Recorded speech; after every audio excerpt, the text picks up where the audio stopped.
যুক্তরাষ্ট্রের নিউ ইয়র্কে হাডসন নদীতে পর্যটকদের বহনকারী একটি হেলিকপ্টার বিধ্বস্ত হয়েছে। এতে ৩ শিশুসহ ৬ জন নিহত হয়েছেন। স্থানীয় কর্তৃপক্ষের বরাতে বিবিসির প্রতিবেদনে এ তথ্য নিশ্চিত করা হয়েছে।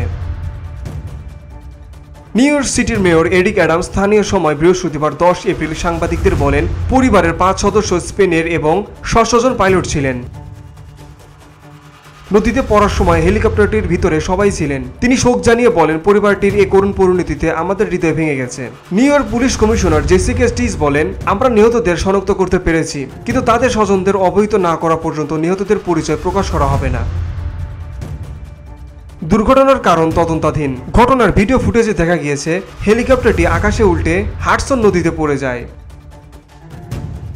কর্মকর্তারা জানিয়েছেন, হেলিকপ্টারটি নিউ জার্সির উপকূল ধরে যাওয়ার জন্য জর্জ ওয়াশিংটন ব্রিজে মোড় নেওয়ার পরপরই নিয়ন্ত্রণ হারিয়ে ফেলে। হেলিকপ্টারটি নিউ ইয়র্ক হেলিকপ্টার নামে প্রতিষ্ঠানের ম্যানহাটনের ডাউনটাউন স্কাইপোর্ট থেকে পর্যটকদের নিয়ে সেটি উড্ডয়ন করেছিল। দিনভর বিভিন্ন গন্তব্যের উদ্দেশ্যে যাত্রা করার কথা ছিল হেলিকপ্টারটির।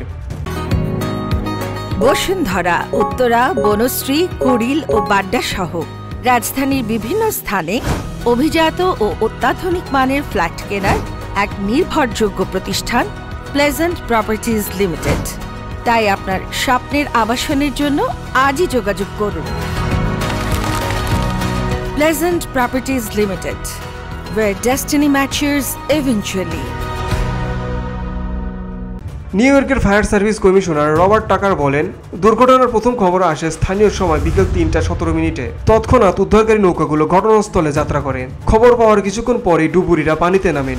ঘটনাস্থলে পৌঁছানোর পরপরই উদ্ধারকারীরা পানিতে ক্ষতিগ্রস্ত বা জীবিতদের খোঁজে তল্লাশি চালান এবং তাৎক্ষণিক জীবন রক্ষাকারী ব্যবস্থা নেন, কিন্তু সব প্রচেষ্টা ব্যর্থ হয়।